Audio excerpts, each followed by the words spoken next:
man speaking in the city square, trying to tell somebody that he cares. Can you blame the voice of youth for asking what is true? Yeah, the ones that you're calling wild are gonna be the leaders in a little while. When will the lonely voice of youth cry, what is true? This our world's waking to a newborn babe, and I solemnly swear it'll be their way. You better help that voice of youth find what is true. And the lonely voice of youth cries, what is true?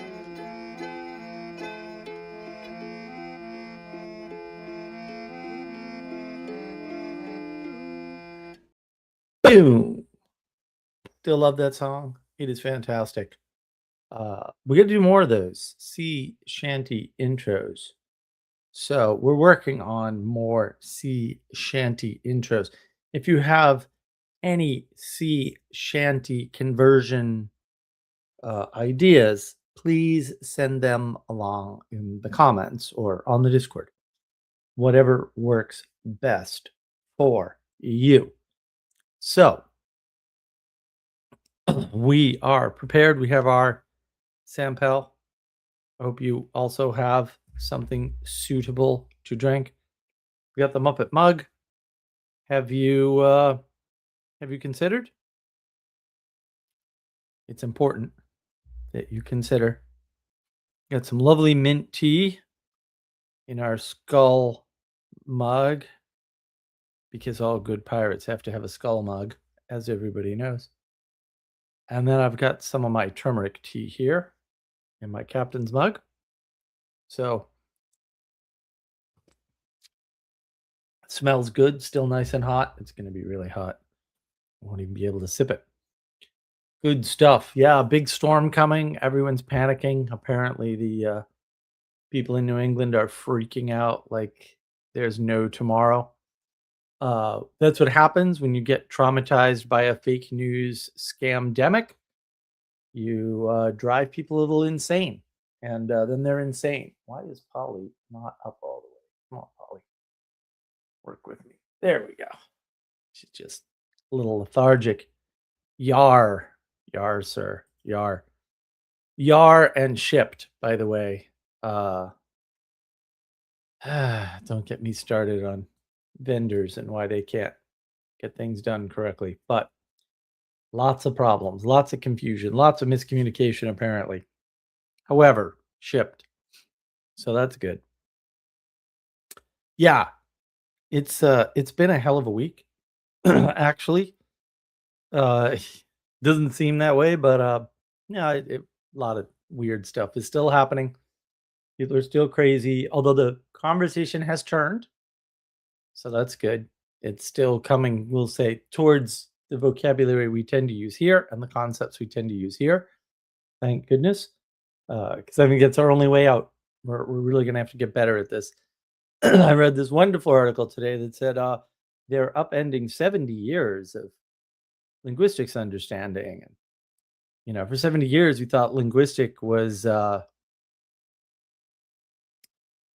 that words were, you know, stacked on top of one another in this hierarchical grammar. I was just reading that and like, you can't. For 70 years, no one noticed that wasn't true, obviously. Okay. Well, I guess that's okay. But now they have a new idea that's also wrong. It's just less wrong. So I'm just like, whatever. I can't deal with these people. I really can't. It's so bad. Everything is so awful. But we'll get the voices upgraded at some point. We'll start to understand hierarchy again. It's came up in a recent Benjamin Boyce conversation that I saw that I thought was interesting. Still not right, but at least they're getting in the right direction ish, I think, maybe. So that's something. So yeah, I mean, it's still more swimming in chaos for everybody. And had this really great stream with Gustavs the other day that really went well. Where he's talking about Peterson and Leviathan. And if you haven't seen that, it's truly wonderful. And tomorrow day at 10 a.m. Eastern time, we're doing our movie club thing. So you have to watch Good Will Hunting after printing out the document, and which is posted on the community server as well as my Discord, and fill out the document while you're watching the movie, and then we'll talk about it. We're gonna go live on a live stream at 10 a.m. tomorrow, and we're gonna work this out. Which also means I have to watch the movie again because I don't think I've filled that out. Although I could probably fill out most of it by memory because I'm very fortunate. So, yeah, if you're interested in joining that, join us. Community tab on the YouTube channel has all the details, or the Discord server, of course, Mark Wisdom Discord server. Either way you want to go, they both work. And I hope to see people there. And I hope I don't actually know how many slots we have for live people on StreamYard, so I hope we can fit everybody in. But even if you're not going to join on camera, join in the live chat because that's going to be fun. So now that, like I said, I have everything, I've got my drinks and all.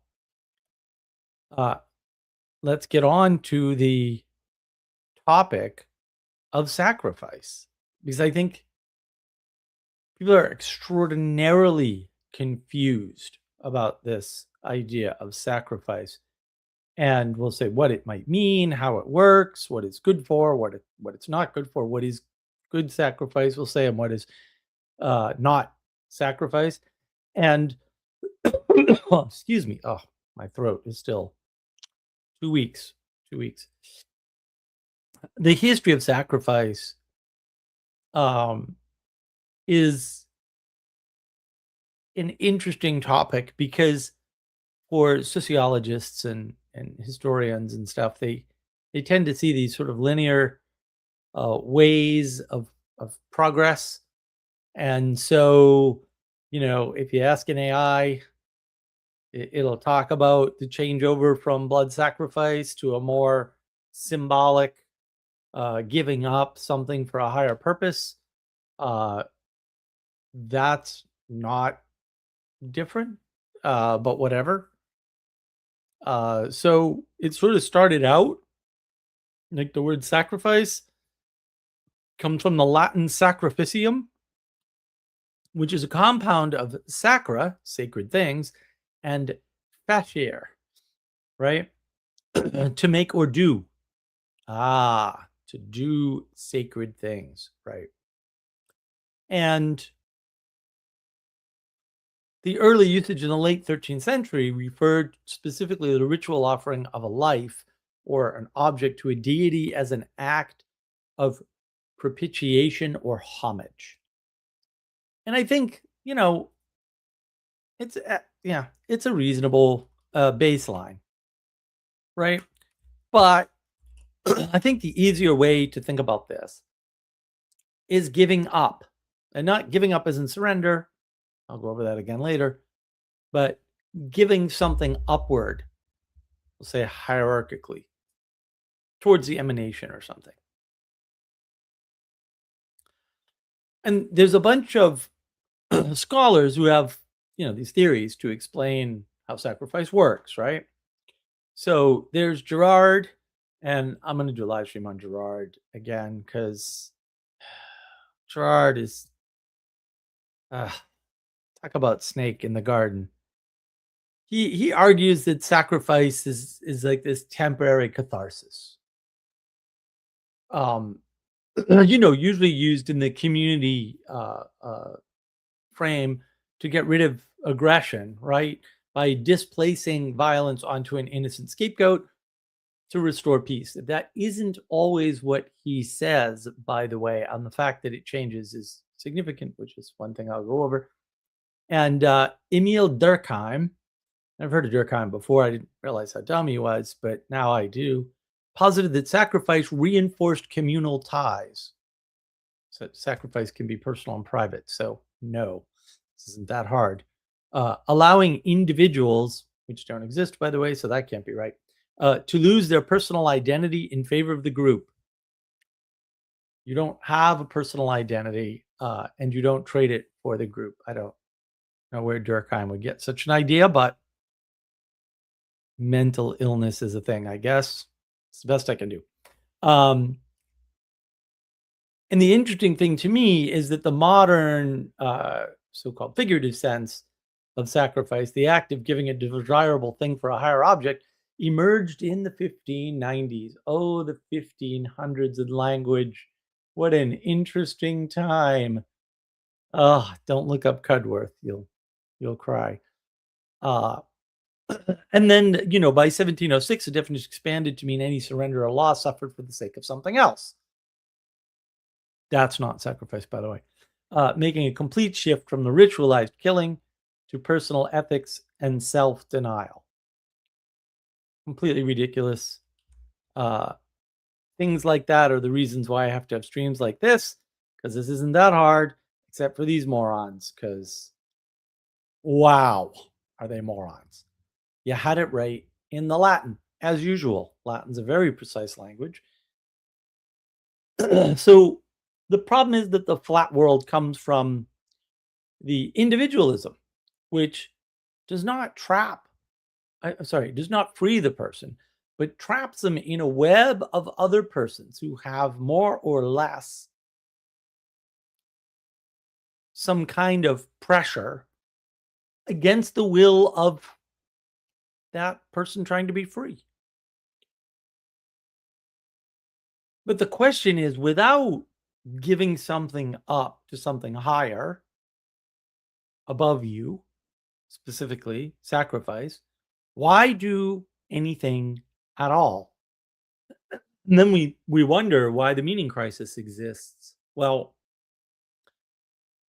how can you be in a community, for example, if you're not sort of doing that for some sort of higher way of being? I'll just, point out, I wrote the book, or a book anyway, on community. Community is a type of sacrifice. And you make sacrifice, sometimes purely personal sacrifices, but often not, because most of what you do affects other people, to be in a community. That's kind of how it works.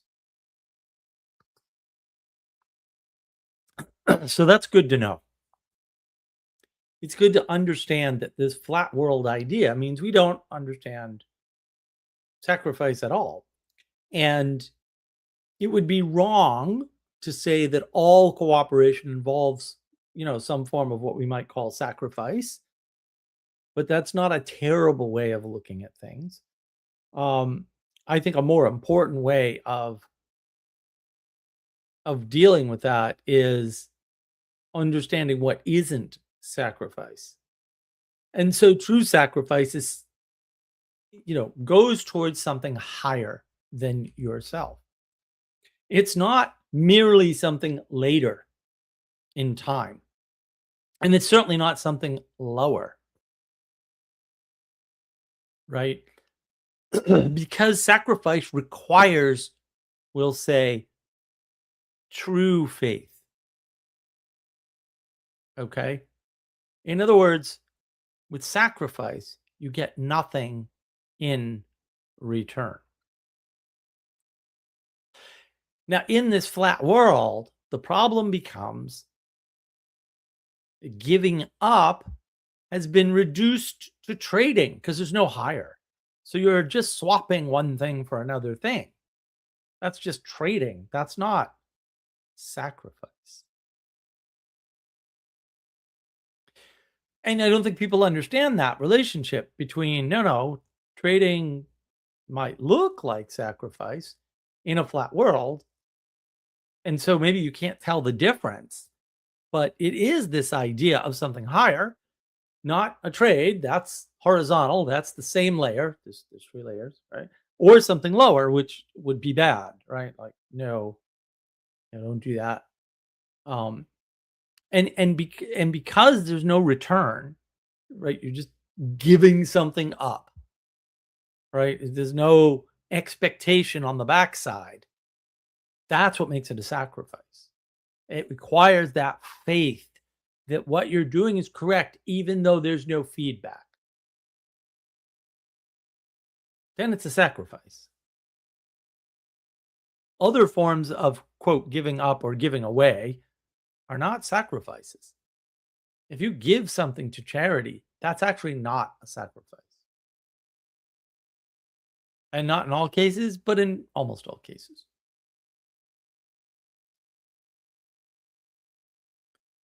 And we're just confused because of this flat world. And to be fair, it's hard to think in threes for people. We're stuck thinking in a binary where one is the negation of the other, and they just can't do it any other way because they just don't have whatever cognitive ability that is, irrespective of however many IQ points they may or may not have. So, a way of understanding proper sacrifice uh, could be in terms of giving something up for a child, particularly yours, right?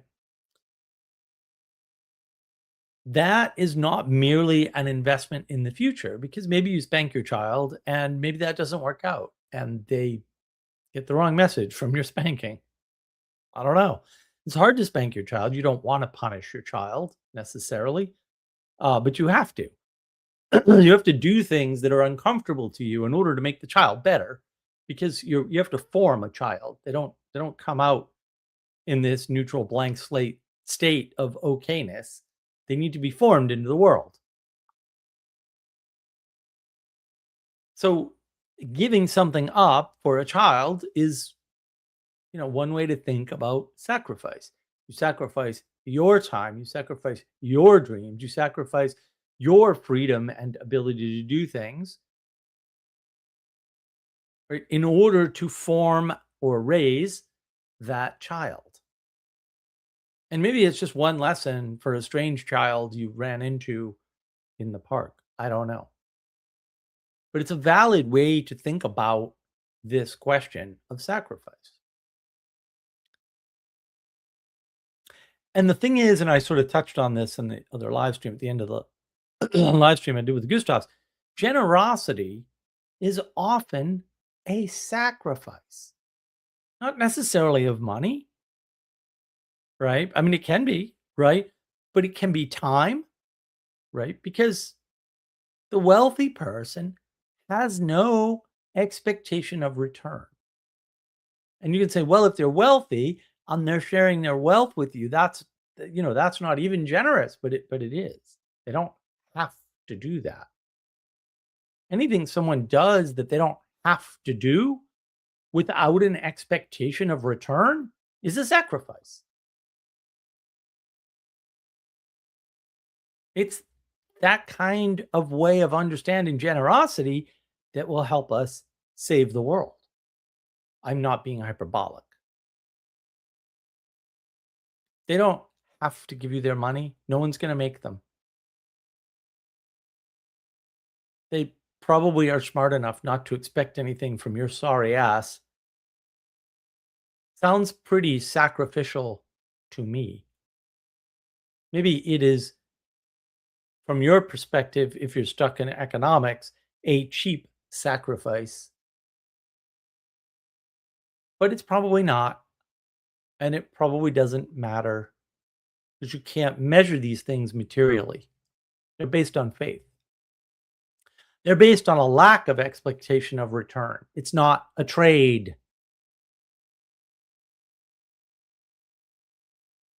Dale Carnegie, no, Andrew Carnegie. Sorry, wrong Carnegie.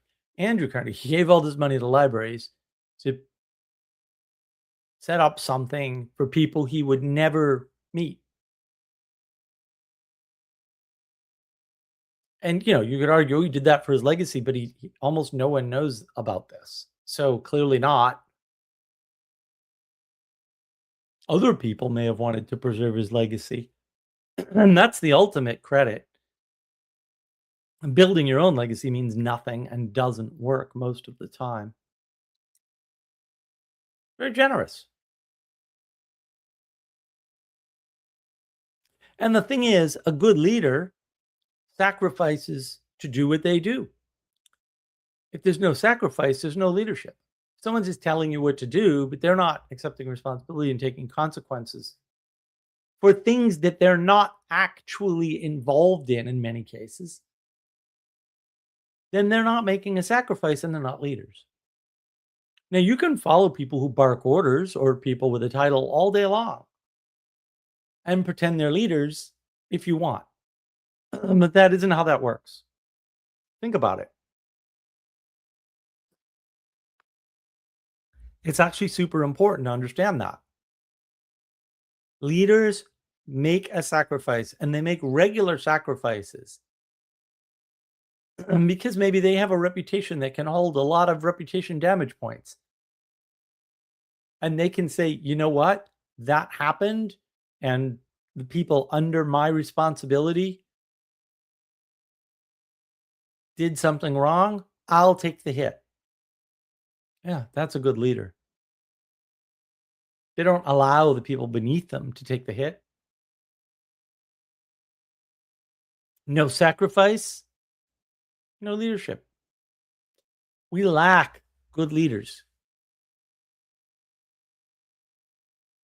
Right? Jordan Peterson's not going to step up to the plate. Jonathan Peugeot's not going to step up to the plate. Isn't that going to happen? Right? And I suspect, they're equality doctrine guys still. I don't understand the importance of having somebody at the top taking the hits, doing the sacrifice. And not that they're not making any sacrifice or something. They probably are. I don't know, and I don't need to know. They're not leading. I know that. They're not taking responsibility for the messages they put out there and carefully curating them and forming important groups and, in fact, whole communities, which, maybe they just need a copy of the book. I don't know. Might help.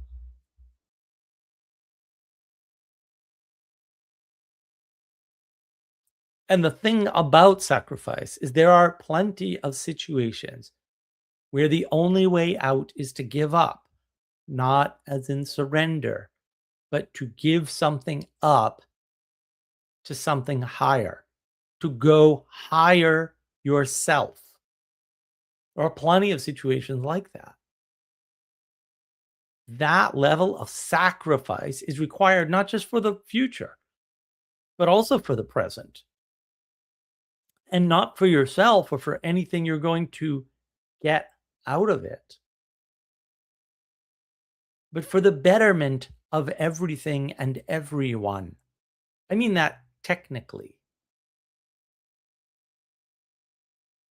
And again, it's because we're living in this flat binary world that we don't even see up. We don't even think that there is an up. And therefore, we don't know how to properly sacrifice. We confuse it for mere trade. You're not getting anything out of a sacrifice. That doesn't make any sense. That doesn't mean you won't get something out of a sacrifice. It means there's no expectation. And when you send something up, you don't know how valuable it is up. And therefore, you don't know what value could come from above down to you. And you have to be open to that. And if you aren't open to the fact that there is an up and that it's important to at least sometimes put your attention there and give something to whatever your up is, then you can't receive either. You won't have eyes to see even when it's right in front of you. Sacrifice is important because without something higher, a higher purpose, for example, There is nothing to drive you to do what you do in the flat reality in which you are stuck. But it's not truly flat. But there's still no horizontal movement that is going to be worth driving towards without something higher. Not going to happen.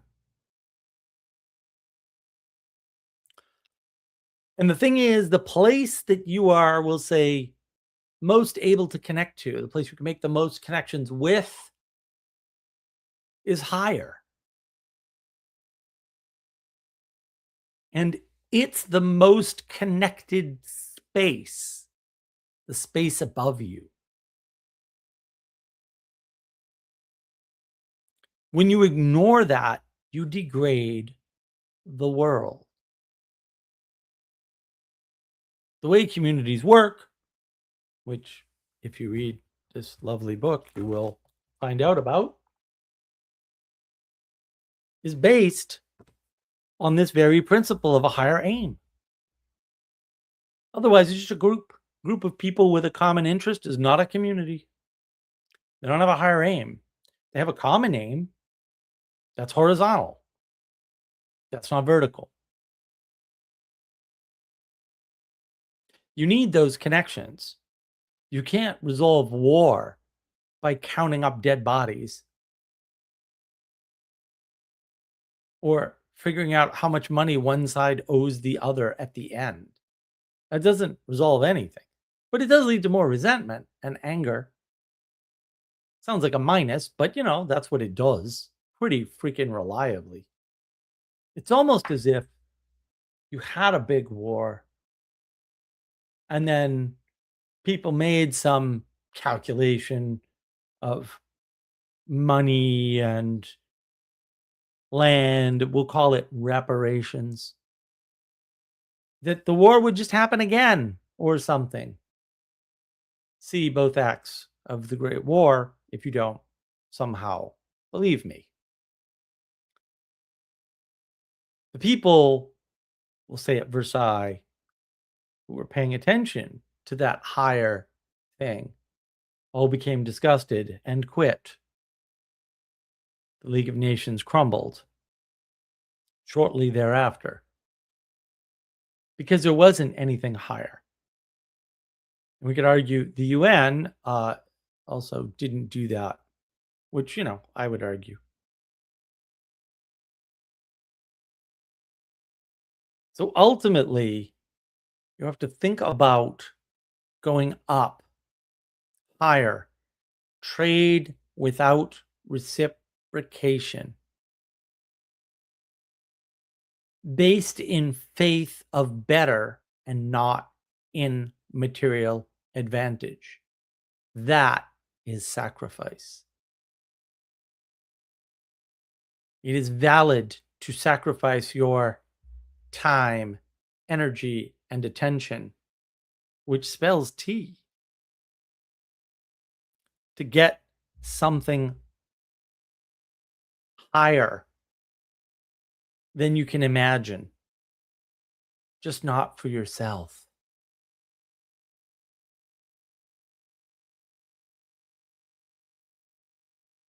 And that, my friends, is all I have on that topic, because that's all I have. I want people to think more deeply, we'll say, about this than my other monologues, because I think it's a more important topic, and it's something that we'll say has been missing. So that ends that. Let me go through my comments here. Denise, I used to love the snow. Me too, Denise. I mean, I kind of almost sort of miss it sometimes. Music Dude, good to see you, sir. Is opportunity cost a sacrifice? No. No such thing as opportunity cost, except in very specific frameworks. Sacrifice requires direct engagement with faith. Yes. Well said, Denise. That is true. It's not a trade. If you try to figure out what trade it is, You'll build a conspiracy theory. This is when I hate you. This is when it's brilliant. I like it. We should explore that one further. Yeah. That's exactly what happens if you try to figure out what an altruistic person is getting out of being altruistic, you get a conspiracy theory. Yeah, that's a really good find. Denise, yes, 69, you can't calculate. No, you shouldn't expect it. Forget about calculating. You shouldn't even think that it exists. Conspiracy theories are built on calculations. Yeah, well, conspiracy theories are also built on the lack of intimacy and the need to be connected to the world and to see connection in the world, and to, when you overvalue not only knowledge but intent, you get conspiracy all over the place, because a lot of things don't happen due to intent. They happen due to inevitability. They happen due to, every time you pull on this, 4 things fall off the shelf, not one. I'm getting closer to doing that video. It is the one video that, like, the thing that people understand the least about the world, that is actually the most obvious, in my opinion. But I can't remember the example I had now either. But I had a good I had a good example.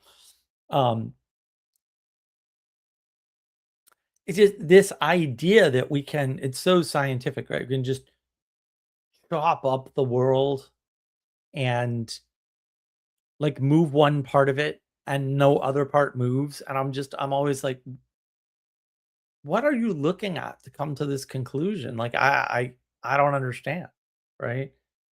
I mean, it might be that if you give illegal immigrants in Massachusetts a license so that they can vote, which they absolutely did, that you're going to end up with a lot more bad drivers on the road, because once you give people a license, they're going to try to get a hold of a car. You've given them license, like, actually, to drive, right? You've given them permission to drive. So you can't just give them voting rights by handing them licenses, because you're also going to get additional car accidents. This isn't hypothetical. I don't feel much in hypotheticals. This happened in Massachusetts for sure, and other places too. I got to tell you, I do feel like rather a genius for moving out of Massachusetts. Apparently, they think this new storm is the blizzard of 78, where we had 4 feet of snow due to 2 back-to-back snowstorms, 3 or 4 days apart. No, 1 storm is not the same as 2 storms. Where do you go with people that dumb? I don't get it. They have been panicking, everybody, about the stupid freaking storm for a week and a half. And I'm like, I don't think so. I don't think so. Not that I think it'll be a big nothing burger, but hopefully for my area it will be. Their problem is, if we get ice down here, we're completely screwed. Completely screwed. Snow is not worse. Ice will take down power lines. That's what they're worried about. But I have my camping heater. We have a couple bottles of 1 pound propane. All the rest were actually sold out. Sarah was like, right. No, they're all sold out of camping propane. We went to 5 stores. No one had any left. It's like, okay, well, my bad. But we've got a couple bottles. We have 2.5 bottles, so I'll be fine. Worst comes to worst, we drive down to Florida and visit Sarah's mom. No big deal. We'll be fine ultimately. I doubt we'll lose power, and if we do, it won't be for long. The co-op that we have is amazingly good at getting the power back in record time. So I don't think I've lost power for more than 3.5, 4 hours since I've been down here. Now, we lose power a lot down here compared to where I was in Marlboro, although that was changing just before I left. Man, I almost never lost power in Marlboro. It was amazing. We lost power in Marlboro once for 4 hours because a squirrel hit the main power line on the street, one in back of mine, and that took out a bunch of houses for a long time, because it wasn't 300 people, right? And Marlboro's a big city, so it took them a while. They had to get a whole new line and string it all the way down the street, right? So it was a lot of work. Ironically, we lost internet this morning. I was like, the storm isn't even here, and we're already losing freaking services. So I thought that was funny. But it's fine now. It's fine now. Everything seems fine. All is quiet. Everyone's still panicking and telling everybody they need stuff for the weekend. I don't think it's supposed to snow here till Saturday afternoon or something, or rain or sleet or whatever it's gonna do. It's probably gonna be freezing rain or something. But I think we'll be fine. I think, yeah, the Northeast might get buried, but the Northeast gets buried every few years. I mean, what do you want me to do? 2-foot snowstorms. I've been in a bunch of them. The 2-foot snowstorm lives happen. So, I should probably pin my little thing. Father Eric, an inch of ice is nothing to sneeze at. Yeah, no, an inch of ice. I remember the big ice storm up in Montreal that took out power for like weeks up there. Took it out for a bunch of New England too. When ice gets on those power lines and stuff, and especially the trees, it gets on the trees fall on the power lines, or it just gets on the power lines and power lines snap. I've seen that. I've watched power lines with ice on them just snap in half. And then talk about sacrifice. These guys go out and in the goofy storm in the cold, and they like prop up the electrical lines and get them back up and running. Man, most of their job is, fairly quiet, fairly routine, and then an ice storm hits and it's all over, Even a tenth or an inch causes a problem in the north. Yeah, it doesn't take much. Ice is very heavy, and people don't understand those lines are long runs between poles. And so if you get freezing rain, sleet's not as much of a problem. Freezing rain, much more of a problem. If you get freezing rain, that water builds up, turns into ice, and increases the weight of that line by quite a bit. And once that electrical line weight reaches a certain amount, it'll snap. I've seen it snap poles. Like, ice does strange things. You don't even need the trees falling on it, but having the trees fall on it is no joke. That also happens. So unfortunate. But we'll see what happens. We'll see what happens.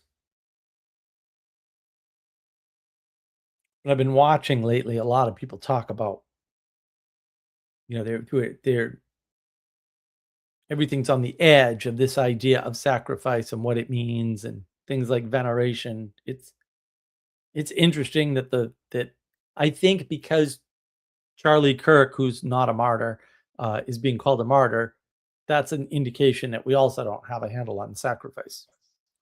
Denise, how are you doing? You startled me. I'm doing okay. I hope the sound quality is better. I'm using a different device. It is. It doesn't seem to be echoing, so I'm grateful for that. This is the one, though, that might suddenly go bonkers on me because it's got gremlins in it. But my other one is a tablet, which is an El Cheapo Stinko, so it's my choice. But so of course, I had to miss a couple minutes while I wrestled through the jump from just watching to StreamYard. But you're talking about sacrifice. Is it because Lent is coming up? Is it? I have no idea, Denise. I'm not sure exactly what the calendar is this year, but between New Year's and Easter, St. Patty's Day, we're probably going to see Ash Wednesday, and we're going to see all the hypocrites smudge their fat head. I think the worst thing about that I ever saw was and I think they do it every year. I won't say where it is because they probably do it all over the country.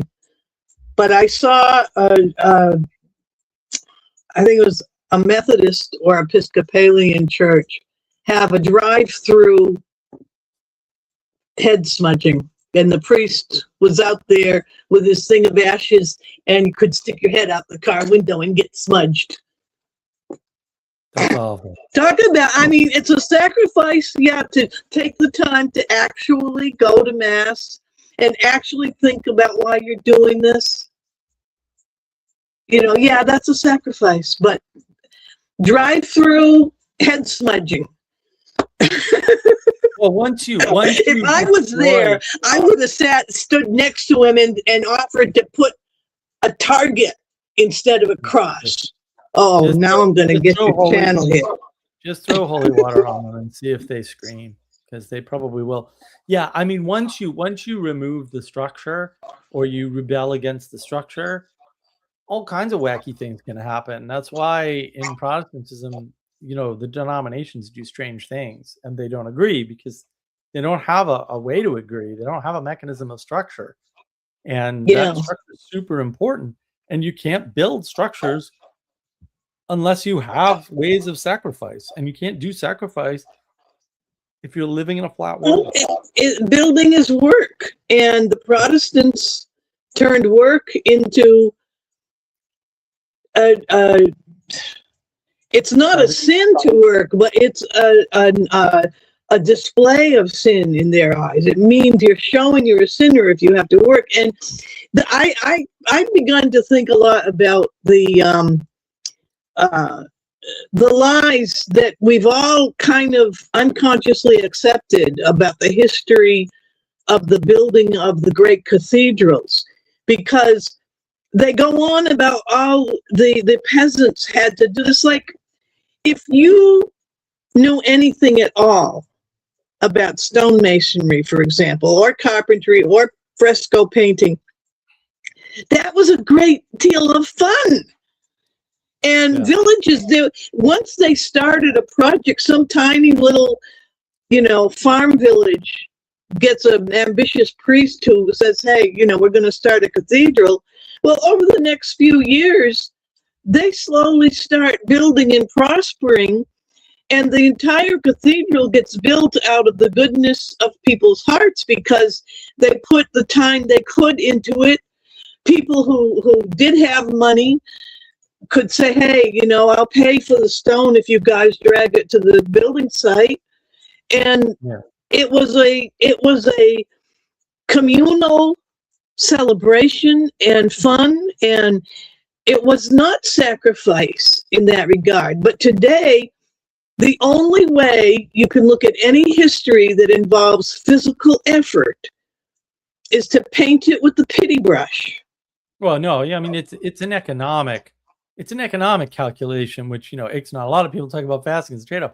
Yeah, because you can't see the difference between sacrifice and not sacrifice in a flat world. If you're a flat world materialist, and if you're a materialist, you're a flat worlder for sure, you're kind of screwed, because you're not going to have a way to contrast the difference between something done in faith and something done in trade, because those look the same. Read the book Flatland. It's so good at this, right? And yet materialism for the lost. Exactly.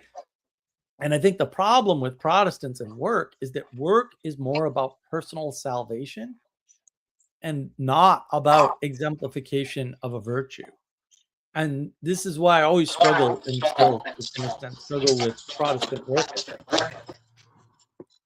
right? Because it's hard to differentiate where that ethos comes from.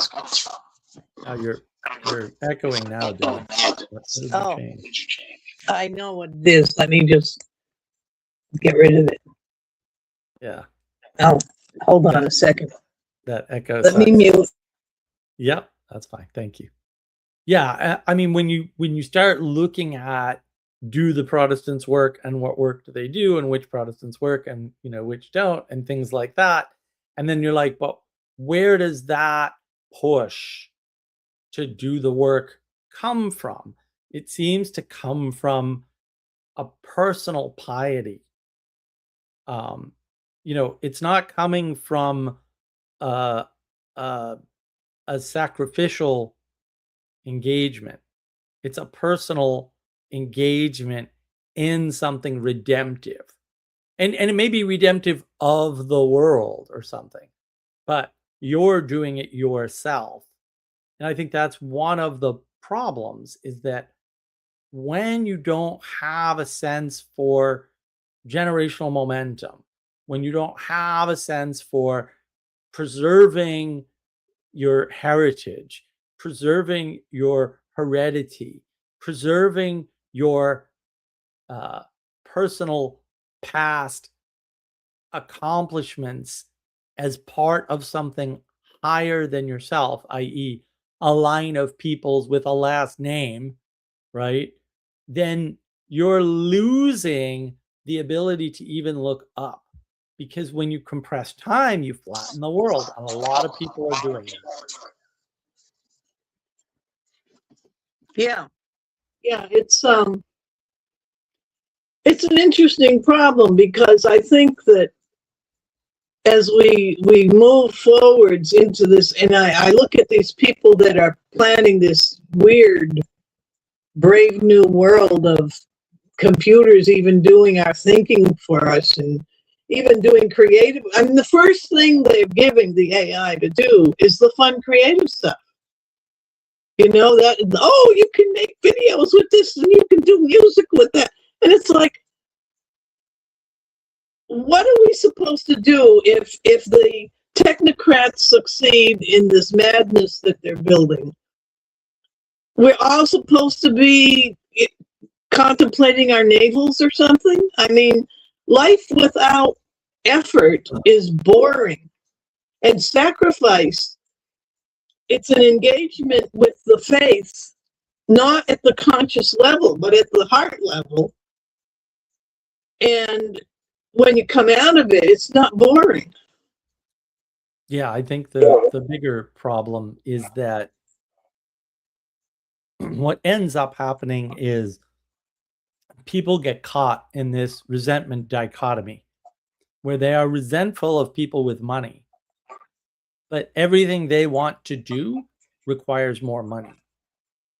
And they can't do anything but become the thing they hate. They're trapped in a loop. And they all want to be famous artists or whatever, for whatever stupid reason. I don't think that's technocrats' fault. But they can't accept that there's no way for that to happen. In other words, you're not the guy, right? Or the girl. Yeah. Like, you're not the artist. You're not the music. You're just not. I'm sorry that you don't have. But even if you were, it ain't all that in a bag of chips too. You know? But you're definitely not. Like, just doesn't even matter, right? And yeah, you don't know what those people go through. If you listen to artists talk about their struggle, you wouldn't want that life anyway. And most of them die pretty young. That might be a hint that they're struggling with something. Everybody ignores all the actual numbers and facts around artists, particularly musicians, right? They're just ignoring them all and pretending like they want some of this fame, fortune, and money. It's like most of these artists were wealthy before. That's why they had the time to become artists.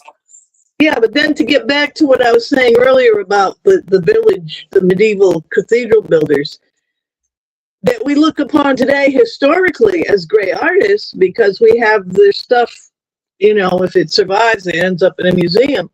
But it was also thoroughly integrated with the community. And the artist who was doing that work did not feel himself or herself to be separate. But within the 20th century, and I think a lot of it had to do with recorded music, which took over in the early 20th century. And then visual arts, you know, all of the media, the technology of art first removed, it did the same thing we're seeing with AI and thinking. It removed the stuff from every community needing to have its artists. Okay? Like growing up in a textile community. One of my neighbors, her husband was a color matcher at Cranston Printworks. And we learned colors as children it was really integrated into our community of the value of knowing all this stuff. And nobody gave it a second thought. But now it's what happened is the recorded stuff, then the outsourcing of all of our skilled industrial craft-based trades, from the print works to I'm thinking of the tool in New England was famous for the precision tools, which is what got us to the moon. We didn't get to the moon with computers. We got to the moon with a slide rule and a lathe. Yeah. And all of that was destroyed. And then the next, it's like we are erasing our identity as a species. It's flattening, scary stuff. Yeah, equality doctrine. We're flattening everything out. Then you can't tell one person from another, and then your larger identity sort of goes away. And I think, people want to buy freedom from constraint. Well, and they do, right? So the constraint of having to be ready and have nothing to do when the great musician is, orchestrating this music and playing it live is gone with recordings. But the other thing that goes away is a measure of, we'll say, good art, right? Because now everybody gets measured against Beethoven, because you've got recordings of Beethoven, and there are better and worse recordings. Because the Blue Label recording's the best, as everybody knows. If you don't know that, then you know nothing. So when you have these recordings to compare against all the local artists, I once heard, I went to a concert at Northeastern University at a place called Jordan Hall. But it was Keith Lockhart doing the conducting of Beethoven 6. So he was conducting a bunch of students on Beethoven 6. My girlfriend at the time was pretty clever. She figured out this is happening and got us tickets, and we got to go. And they only screwed up one part. Although Lockhart's a little quick for me. I like my 6 just a teensy bit slower. But I have the Blue Label recordings to compare it to, right? But those are the sense of a concert like that was something beautiful, and it has been turned into pure madness. That it's dangerous to go to a concert now, because God knows what's going to happen. And I don't mean external threats. I mean, I'm thinking of, like, there was one in Houston not too long ago where they did something stupid with the pyrotechnics, and there were I think a dozen people died because they were on drugs, and there were people who didn't know what was going on because they were so high that they couldn't listen to the security. And the guys on the stage were themselves, they were half out of it and didn't realize that the smoke wasn't all props. And I would never go to any kind of, in fact, I won't even go to a movie today, because people go there to be creepy in the dark. But you don't, like, I remember going to Jordan Hall and hearing Beethoven 6 by, with Keith Lockhart conducting. I don't remember any of the particular recordings I've listened to of Beethoven 6. Yeah. I don't remember. I mean, that's because you were immersed in such an experience. And your memory works that way. It works through this connectedness.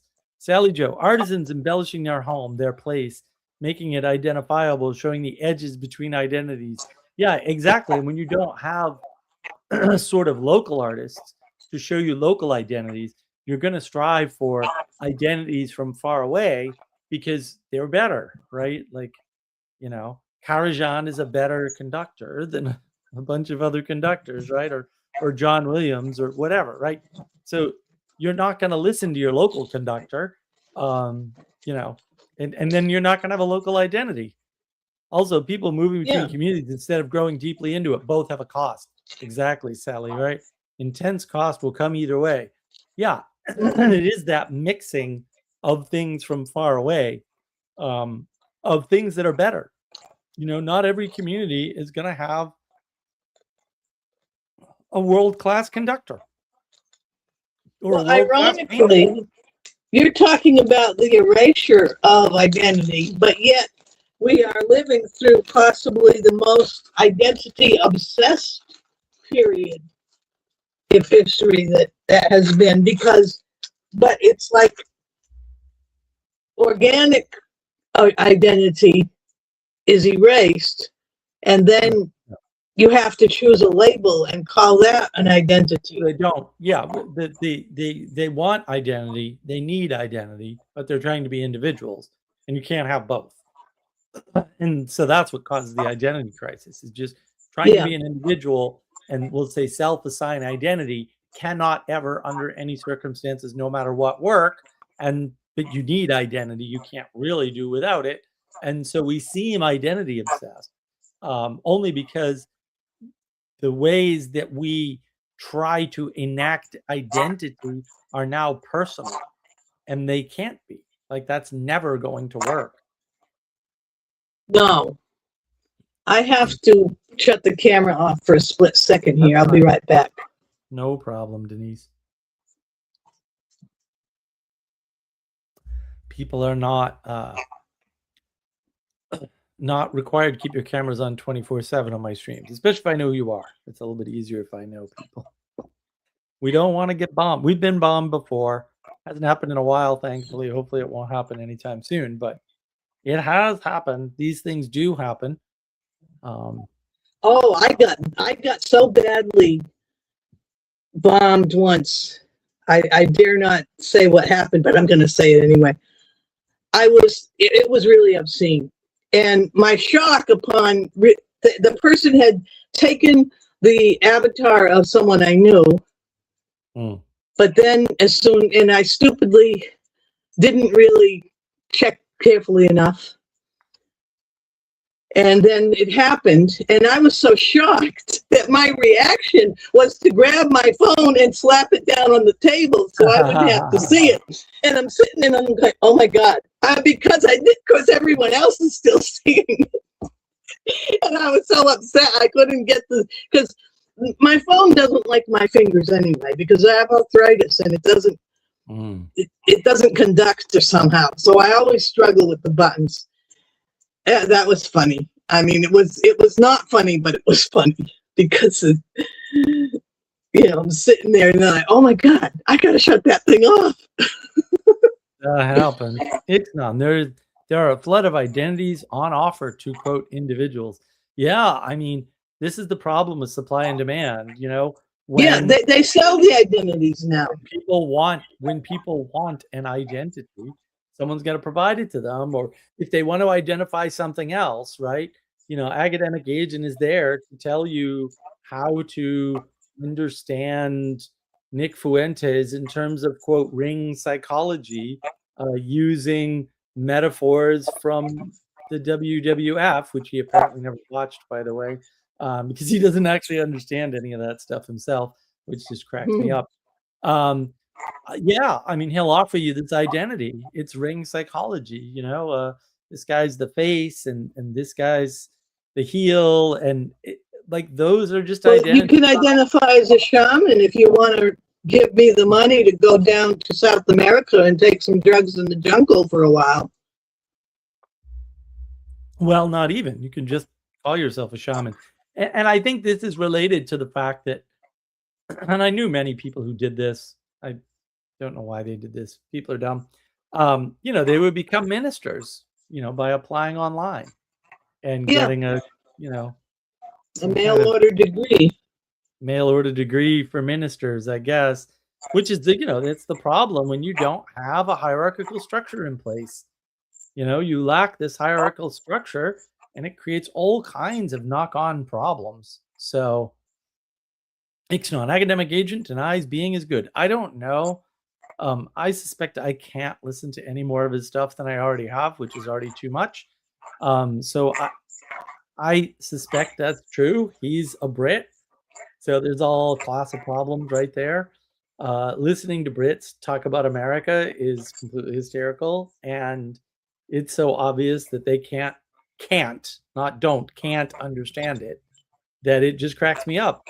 It's too bad. It's sad because they are copying us, right? See the Frontiers of Ideas video I did with Adam for more on that. You know, Europe is copying America. America is copying Europe, and neither sees the other clearly at all. And so they're copying very interesting things that aren't even in the world, we'll say. And that's part of this engagement with the lack of identity. If you don't know how to identify not only America or the US, but also what's good about it, because the thing that's good about it is an identity unto itself, versus what's bad about it, also an identity, then yeah, I mean, this is all wrapped up in identity. If you can't see good and bad or good and evil, you're in an identity crisis for sure. And it doesn't have to be a personal identity crisis where you don't know who you are, because that would be bad. That's usually nihilism or quickly leads to it. But also not being able to identify the things around you is an equally bad problem in some sense, because there's your domicile. Your domicile doesn't come from an identity crisis about yourself, but your domicile does come from an identity crisis of having an easy way to identify yourself, but not a way to identify where you fit in the world, which requires identifying the world. So there's your domicile. And the world is also in layers of your world, of your family and community and language group, and then out. And what I find interesting too is that when, you know, there was a time when it was required. In fact, when I was in college, there was still a second language requirement. You had to study something. And it was also required, if you were studying for law or medicine, that you were expected to learn Latin. And I'm secular Latin, though, not church Latin, but still, you know, Latin. And then they started this. It was really weird how they started all this propaganda that it's impossible to learn a second language. Yet nobody questions the ability of some poor schmuck who's swum across the Rio Grande to pick up English in a week. You know, they don't think about, why are we not concerned? I mean, why do we understand that people pick up languages fairly easily, but yet we tell our own children that they cannot do that? They're too stupid to do that. And then we rob them of the opportunity to, first of all, look what they're doing to the English language. I went to a bilingual school where we had mornings in French and afternoons in English, and it was easy to understand that a word, that the gender-based pronouns could be arbitrary, and you can identify with male subjects in a story or history, you know, role model, because in French, a chair is feminine and a table is masculine. And so we learned, well, in French, they don't have neuter. And then to go on to learn that in German, not only do you also have neuter, but you also have the French system of changing genders of objects. And the only reason we could understand that is that we learned those languages. But they erased the language, and now they're erasing English itself, and very systematically. And I started to notice this, not only realizing that there was something just weird about this insistence by the college professors that nobody could learn a second language, but, and they were, you know, they were militating to get rid of it, even though they were putting their own colleagues out of work when they did. But I think I was maybe around the 1980s, I started to notice the replacement of the pronoun who with the pronoun that, which is about complete now. If you start using the word who the way it's supposed to be used, you sound like a Quaker saying thee and thou. Mm-hmm. Right. And that is part of the dehumanization that predates what we're seeing now. Yeah. which is even worse. Yeah, but that's all side effects of trying to control other things. And this article where they were talking about the understanding of language as hierarchical complex grammar over time for the past 70 years, like, and I read it like literally 20 minutes before I got on the stream or something. And I was just like blown away. Like, this explains so much. I mean, it's also like nothing explains, we'll say, academics being that stupid for 70 years not to notice that that couldn't be true, because it just doesn't map correctly.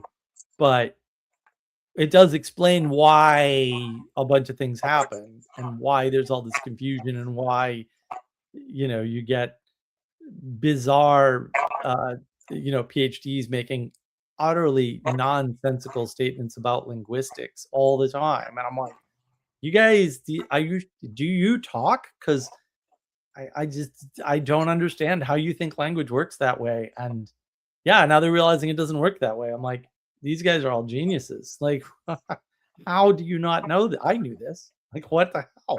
I didn't go to college. Maybe going to college makes you dumb. Apparently, if this is what you It thought does. about It's a language. lobotomy. It really is. It can be for certain people. It's an upgrade for others, but yeah, it's tough now. Yeah. Oh well. It used to be a sacrifice. Like, my father had to work to be in college, right? Yeah. And he didn't know Which what he was also going to get out of that. you value what you work for. Well, but the thing is, see, his PhD is in English literature. Mhm. Not a good plan, Denise. Not a good plan. But you know, he got a great job as the head of documentation at Computer Vision. And, you know, he was able to work his way up into that position and did really well. So, But now, if he was looking for a job today, he would be downgraded in any job that he got if he actually asserted anything legitimate about English language. yeah, probably. Yeah. And you know, I think the problem is that's not universal enough to matter. Like, the cities are in really bad shape, but actually down here in South Carolina, everything's fine. You know, I mean, we do some nutty things, like Columbia had mask rules in place for like 2 years, but nothing Yeah. was closed. They reopened all the restaurants in 90 days. So they, you know, they don't, everything down here is still much more prim and proper. It's a lot more like it was when I was a kid down here, and all of that is gone in New England. New England is a catastrophe.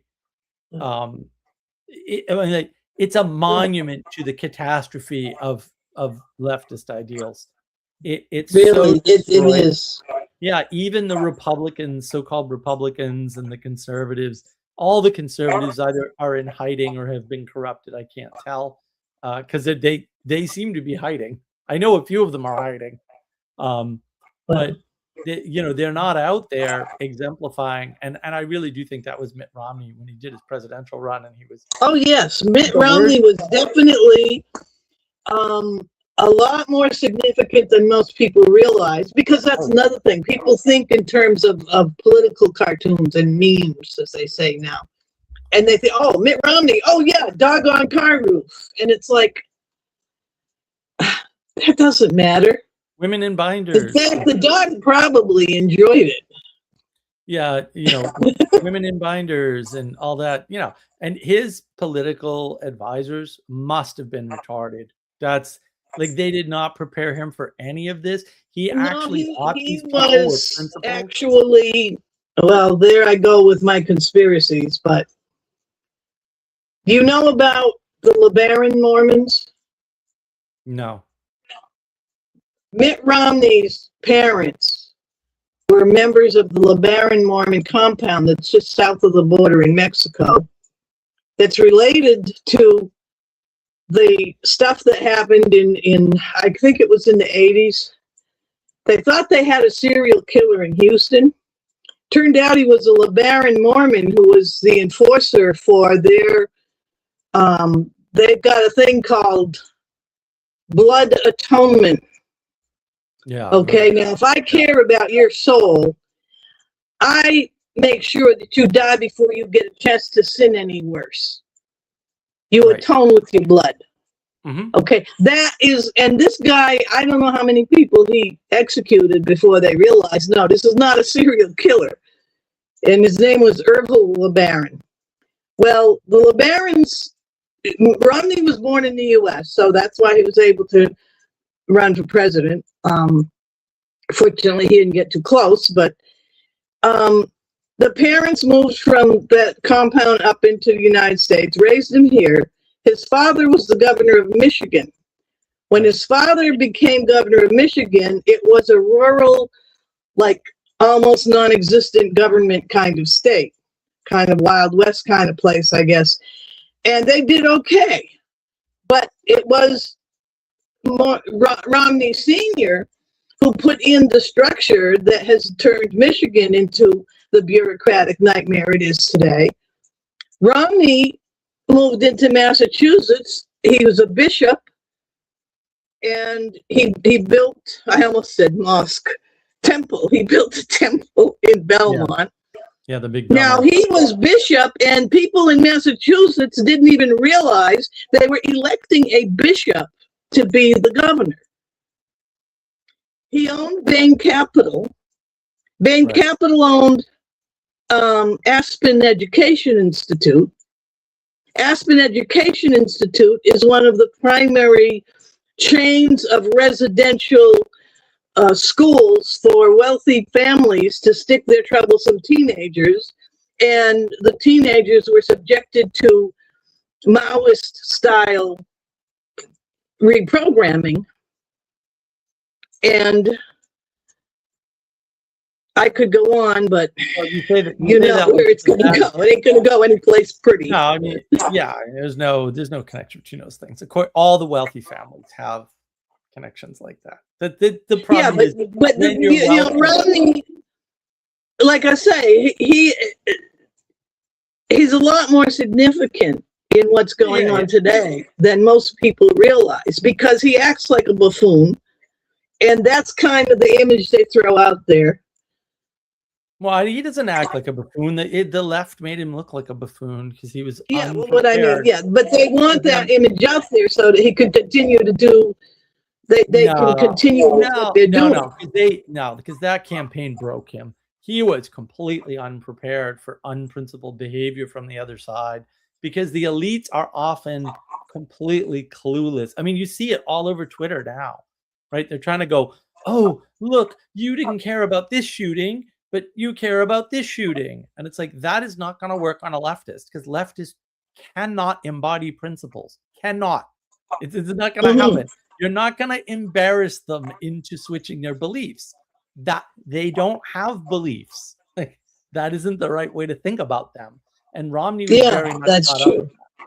Right. And the thing is, Yeah, like, I mean, he was definitely had that, you know, like I say, he inherited his career path from his family, well, and maybe. you know, I mean, and then that gives people, they don't feel like they need to learn what's going on.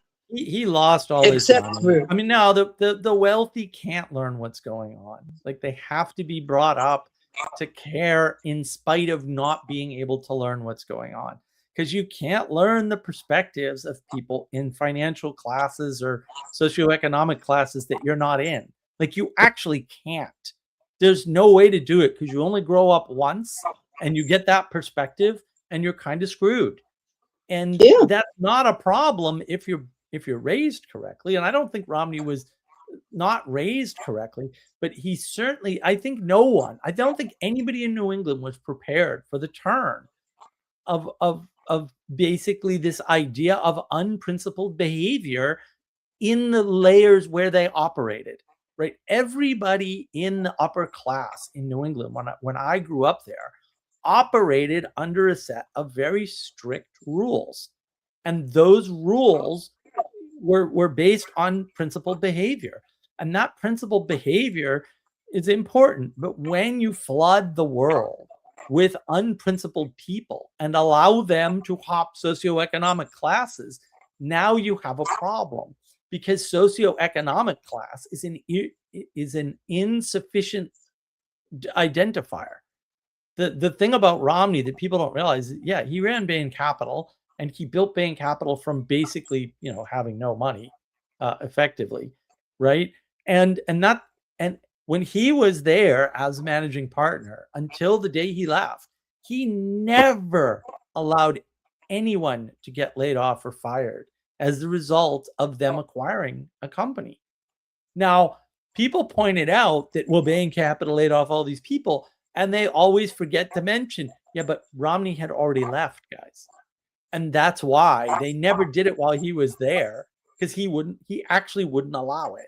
It's well documented. I was there when he first did no, it. the whole thing about money is like a very thin layer. It's not as significant as the cultural part. Right, but Romney, that's the key. You shouldn't let uncultured people from the ghetto get rich. Actually, I don't care what their contributions are. But this is the point, is that, what is the point? I don't know. I mean, a senior moment here. It's that people didn't want to look closely at the fact that the culture that you're speaking about is an organic New England culture. And they were electing a Mormon bishop from the LeBaron branch of the Mormons. I don't. And I know you don't know about it, so therefore, No, but I don't think it's significant. I mean, that's like saying that we elected a Catholic president, and that actually turned out to be a really good idea. So that's not the point at all, because you are in the culture of a Catholic president. You don't see the significance of what I'm talking about. First of all, you don't even know what a LeBaron Mormon was. No, I Blood don't. atonement was being practiced. That's yes, fine. it was. Yeah, no, it still is. I know it is. No, you need to study a little bit more outside of your circle of blessedness that you are in, and I don't. Denise, what did you? No, I'm sorry, but you don't know what happened in New England, and you don't know what's going on today. I do know what bad thing did Romney do? That's my question. Like, you can say that he's linked to things. That's fine. Everybody's linked to something. You don't even understand what Maoist programming of these kids was, and still is.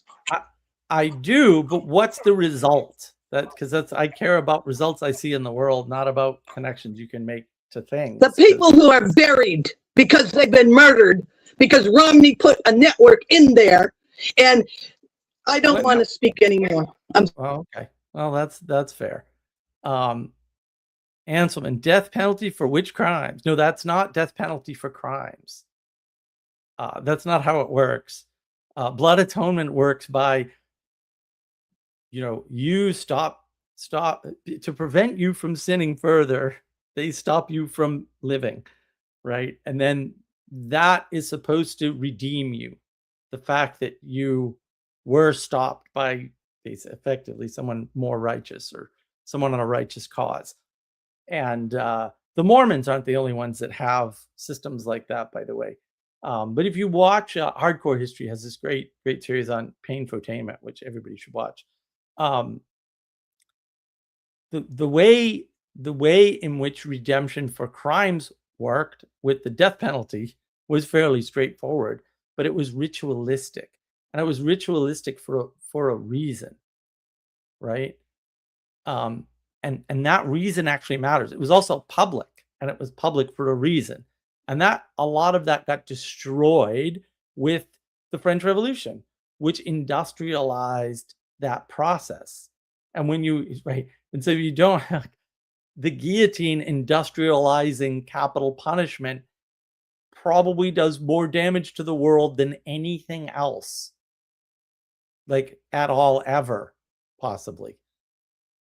Right, because the symbolic representations are important, and they get cut away by the guillotine. And that's the problem, right? Christologies, really? No, they're not Christologies. That pattern has nothing to do with Christianity. It's way bigger. It's also in Judaism, and it's also in the Muslim faith, and it's also everywhere in the Eastern faiths and in India. Yeah. Anselman, I heard someone on death row elected to be shot, i.e. to spill his blood, years ago. It was in the news. Yeah, I mean, I think you can still elect on death row, at least in some places, to be shot or hung.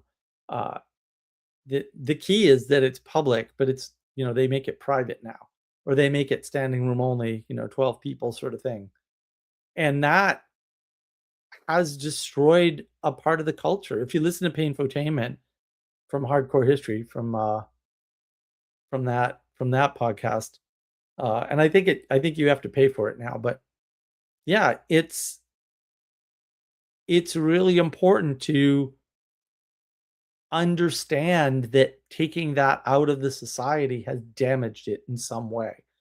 And I don't know what way, right? But having this proper idea of connections, like, yeah, when you commit some crimes, like, you got to go, and a lot of people don't understand how this works.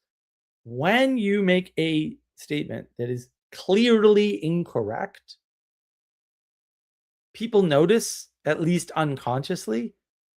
And so if you say something like, well, we shouldn't have the death penalty because it doesn't deter, well, that's technically completely backwards. The person you're killing will never commit that crime again for sure.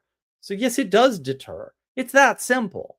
Now, if you want to make the argument that it should deter others, I don't know why that's your standard. That's not my standard, and you can go to hell with yours, because I don't give two craps about your standard.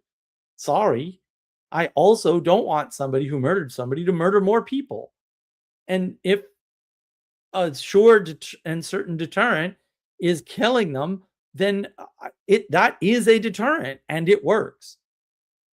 Okay? This standard of preventing other people, of like cleansing the world through death, is exactly why Girard's problematic, right? Girard's wrong because he wants to come up with a circumstance where, we'll say, a death, a bloody death in that case, and a death alone improves the world for the other guilty people. Like that, it's built into what he's talking about. It's just completely wrong. If you want redemption, you have to do the work. You don't get to pawn that off on somebody else, which is not to say there isn't something to sacrifice and scapegoat, because there is. It just doesn't work that way. But it's super important to have scapegoats. Girard would get rid of scapegoats because he doesn't understand what he's saying. Anselman, Genesis state pre-Mosaic law, if someone sheds human blood, the human shall be shed. All is made in the image of God. Yeah, okay, dude. I don't. It doesn't change the point, and it doesn't change the prescriptions in the Old Testament, some of which are killing people, some of which are wiping out entire tribes. Some people might notice that's actually genocide. I don't know what to tell you. If you want to fight contradictions in the Old Testament, you're going to lose every battle, and it's going to be a long, hard road. There is no justification in the Bible that says you shouldn't kill people. None. In fact, if you're following Jesus, I don't know what to tell you about how he died and stuff, but also, like, do you just have a reading problem at some point? Like, I don't get it, right? Like, you're screwed either way. You just have to admit that you're wrong about it. Like, no, death is a part of this whole thing, and needing to deter people is required. It's absolutely required and called for explicitly. It's not a no friction world. There are trade-offs and sacrifices that we have to make. There's a wonderful episode. Well, Anselman in particular would like this episode. I don't know if it's Twilight Zone or Outer Limits. It's probably Twilight Zone. It's an early episode. It's called The Death Eater. And it's based on I think it's think it's actually a Gaelic or that area, Pictish maybe, myth about death and sin and how that works. And it's pagan for sure. There's no question. But it's also interesting the way they do it. So the food is put on the body, and then someone has to eat that food, and that takes the sin out of that body and puts it into that live person. And that was a role that was played in some cultures and communities back in the day, right? An actual role, which is fine, but it's when you don't have a society that's held together by these connections with a proper understanding of things like sacrifice and veneration and the difference between veneration and worship, right? When you're missing all of those connections, when you can't see higher goals, then nothing can be justified, right? Any sort of conflict or friction or loss on the part of any person cannot be justified at all ever without a sense of the higher. And this equality doctrine, this flattening of the world, this materialism and individualism and objectivism reduces everything to one plane of existence where it's all trade for trade. And it's not supposed to be trading. It's not supposed to be trading. And it can't just be trading the present for the future. And it's part of the problem is that when these patterns are broken, nothing is holding the world together anymore. And that's why you have the chaos that you have around you.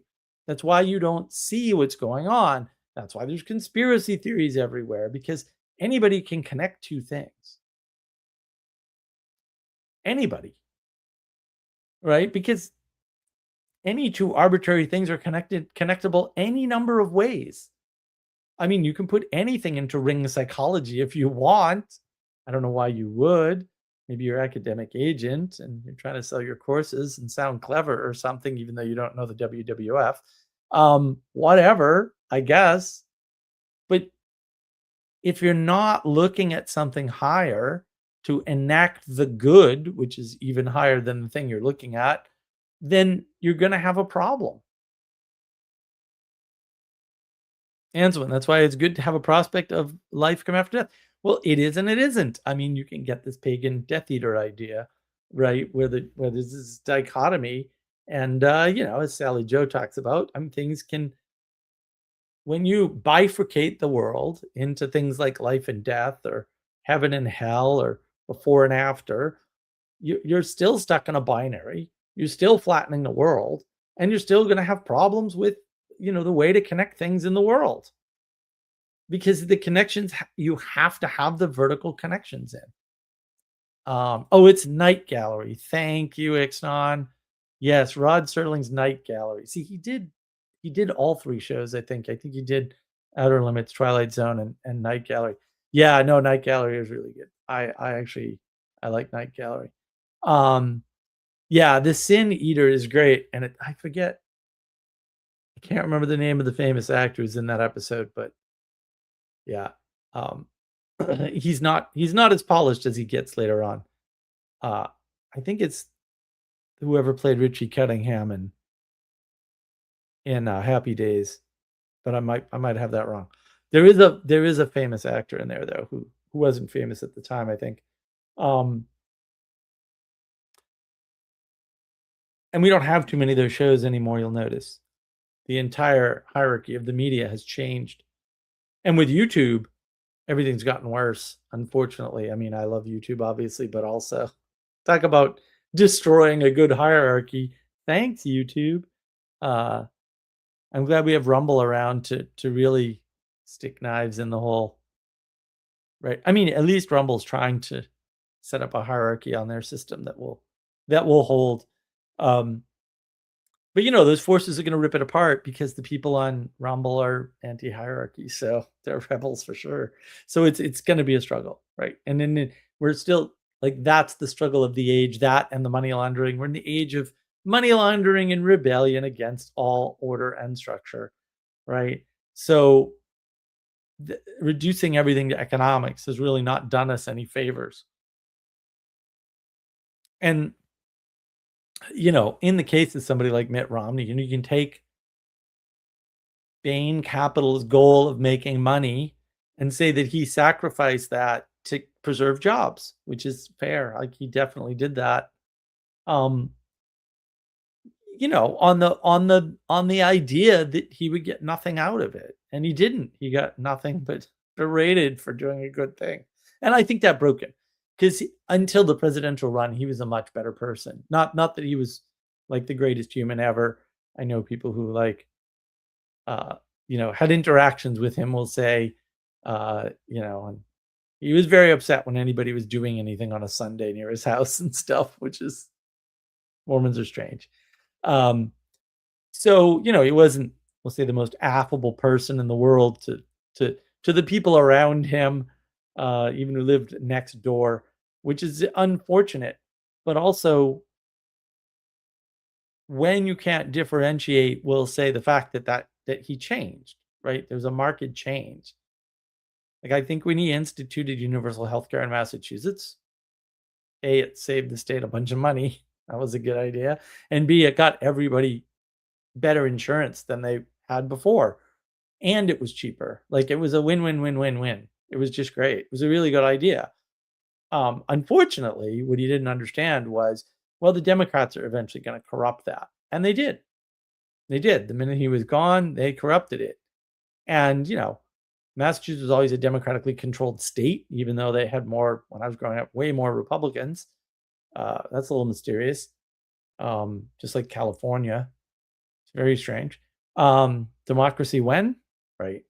You know, he didn't understand, when you put that in place, if unprincipled people come along, and the Democrats could never get free healthcare in Massachusetts. They tried a number of times. They just couldn't get their head out of their tails.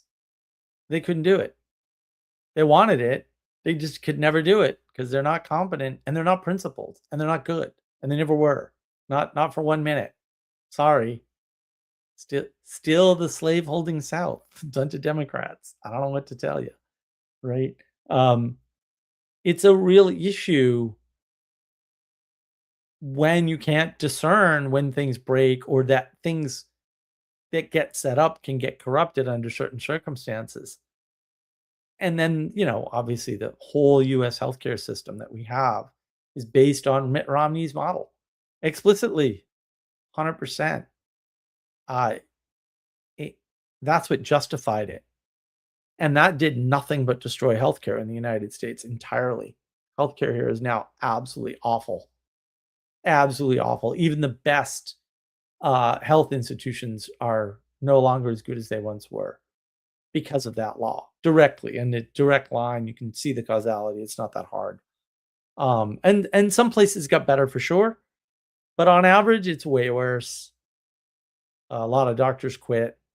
You can't get a primary care anymore, right? Insurance is horrifically expensive, and they took away all the tax deductions for health insurance, and replaced them with, like, what are they? They're like tax refunds under very specific circumstances. So before, cost of insurance didn't matter because it was a full tax write-off.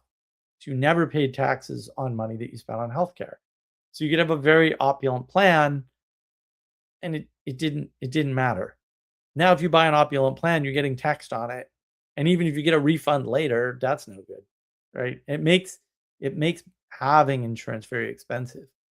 And when you don't understand that, like, you really don't understand the devastation caused by this universal healthcare law. And you can argue, oh, well, they changed it over the year. Well, yeah, if you read the original, like, 12 or 1300 pages, whatever the hell it was, you would realize it was going to change over time anyway, because the bill was meant to explode certain packages at certain points over time. It's actually written into the original law. Oh, as soon as we're out of office, we're going to change the law and take away the tax deductions. Oh, really? Yeah, that's what it did. And people don't know that. It's not. A lot of people think healthcare and health insurance is the same thing. Yeah, well, and we made them linked. The interesting thing about that, and no one realizes this, the old healthcare system in the United States that was linked to employers was due to the communism, the actual communism that was instituted after the second act of the Great War in the United States, where we instituted in the United States wage controls. So everybody that had the same job title, no matter where you were, was paid the same amount of money.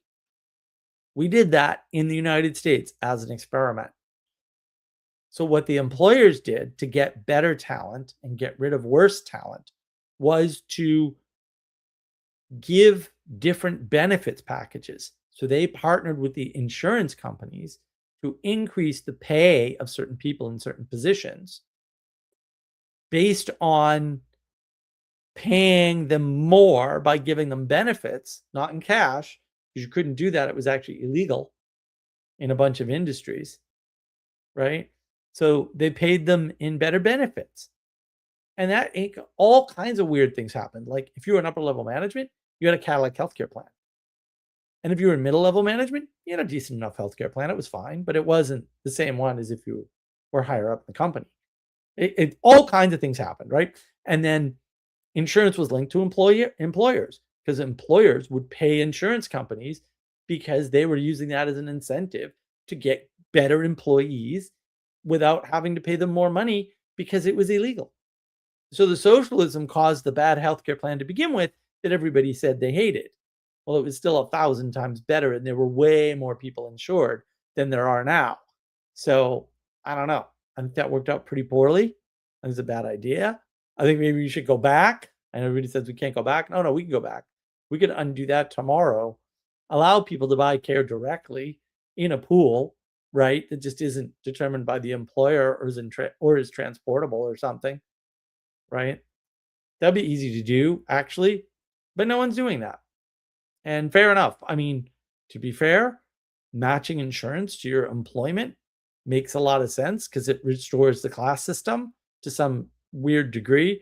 Now, whether or not that's a good idea and the right way to do it, I have lots of questions, but you can see that pattern. That's a pattern that recurs. You try to get rid of the class system, it pops up somewhere else. Why? Because it's not optional. It's going to happen, right? Because we're different. Equality isn't a thing, right? It's just some weird anti-ideal that no one should ever strive for because it destroys the world.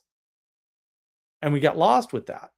And in a world where you understand sacrifice, equality is not an option. It doesn't exist. Because sacrifice itself will not be the same for people. And sacrifice is an equalizing force. It just doesn't equalize you in this world, in the material reality. It equalizes you in the ethereal or spiritual realm. And that's what makes it important. Ixon, this fits with my idea that minimum wage is only for people who suck at negotiating. Well, no, I mean, look, minimum wage pisses me off. So it is absolutely 100% true. At least it was. I don't think it's changed much to say that the average person that makes minimum wage is like 30 years old. Okay. The problem is that is the most misleading possible statement that you could make, period. The reason why that's true is because the only people making minimum wage in the United States are either very young or very old. And so, yeah, the numbers average out to about 30 or something. But no one 30 years old is making minimum wage pretty much. Like, and the people that do make minimum wage, and the thing is, like, I used to make minimum wage. I don't want to hear it. You can live on minimum wage just fine. Yeah, there's a bunch of stuff you trade off for sure. Like, you have to live with roommates, and roommates are terrible. And I had terrible roommates. I mean, some of them were good people, but they were terrible as roommates. Terrible. My goodness, those dirty, smelly, druggy hippies. Oh, it was a struggle to live with them. And there was a much enjoyable about it. And I wouldn't go back and change it because you can't anyway. And I, like, all the things I do today are due to living with them, pretty much, like all of them, for sure. All the conversations and all these deep philosophical things that I understand at a deep level, all when I was like 18, 19 or whatever, when I was basically homeless, and then living with the dirty, smelly hippies. So I'm not, but I was making minimum wage and I was fine. And I was able to save up enough to buy a house. So I don't want to hear it. I actually don't want to hear it. And before you go into it, so I bought that house. That house was like $115,000 if memory serves. I bought a house for less 23 years later. So I don't want to hear it. I don't want to hear about housing. I don't want to hear it. It's all lies. You're wrong. That didn't happen. You're looking at the wrong set of data. You're being manipulated by people who are smarter than you, and you're too stupid to know you're an NPC. All of those things are lies. They're still lies. I know people make minimum wage and save up enough to buy a house now. It's all lies. It's all lies. It's based around your narcissistic individualism. You absolutely can make minimum wage, save up enough to buy a house. You can still get houses for under $100,000 in the United States. I'm sorry, you can. No one wants to hear that. Maybe that's because they don't want to live that way, but that's a different problem. Yeah, you can't get the house you want at the price you want in the location you want. I feel like I already knew that, and I feel like that's true for 90% of the population, and I really don't care, cry me a river. I have never gotten the house I wanted in the place I wanted for the price I wanted, and I don't see why you should either. And if you do, you're a crazy narcissist who belongs on some form of medication we have not yet invented. Because if we did, I'd have it pumped into the water tomorrow untested just to see if it worked. That's how pissed off I am about that issue. Just so we're freaking clear. Yeah, the problem with minimum wage is that it's for people who don't need the money, but need the experience. Very old people don't need the money because they're generally retired. But they need to keep working. Someone's got to do those jobs. Very young people, they don't need the money. They're usually living at home. And I wasn't, by the way. I was able to live on my own, make minimum wage, and save up enough to buy a house. I still don't want to hear it. You can still do that today. Don't lie to me. I know for a fact people do it. Happens all the time. You're just a cryy, whiny little baby who wants a mansion in some location that's ridiculous and won't help you anyway. Right? The very young people need the experience. They need it. And so it's actually kind of perfect that very young people and very old people are working together, making minimum wage in minimum wage jobs. That's kind of ideal. So I don't know why people whine about the minimum wage, except I probably would abolish the minimum wage because it causes all kinds of other issues, particularly with the disabled. After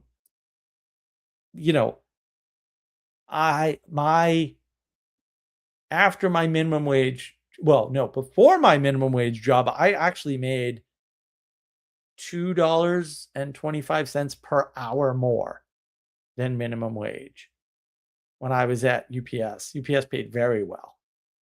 Very well. They also had fantastic benefits, dental, vision, health, the whole 9 yards for part-time work. That was a great thing. I don't think I'm getting a pension though, unfortunately. I looked into it and they were like, yeah, you have to be with us for 15 years. I was like, no.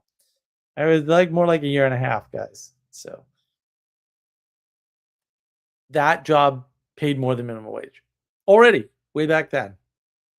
Way back in the 80s, UPS was paying more than minimum wage. Right? And my minimum wage job was a tech job. Right? So programming, I was a programmer for minimum wage. Music, dude, we asked Mark about maximum wage. There was no maximum wage. It's silly.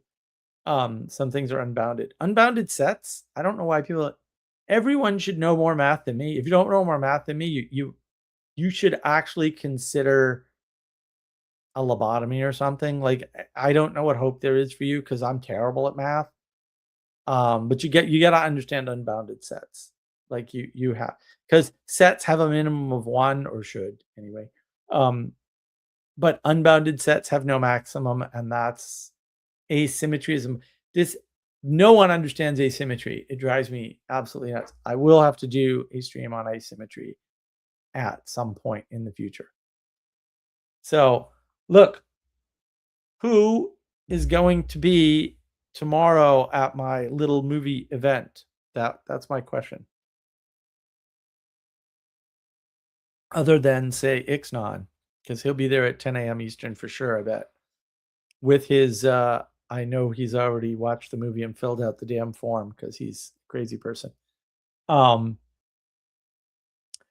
Yeah, that's the next big thing. That should be a lot of fun. I would like to maybe make that into a thing that we do like over and over again.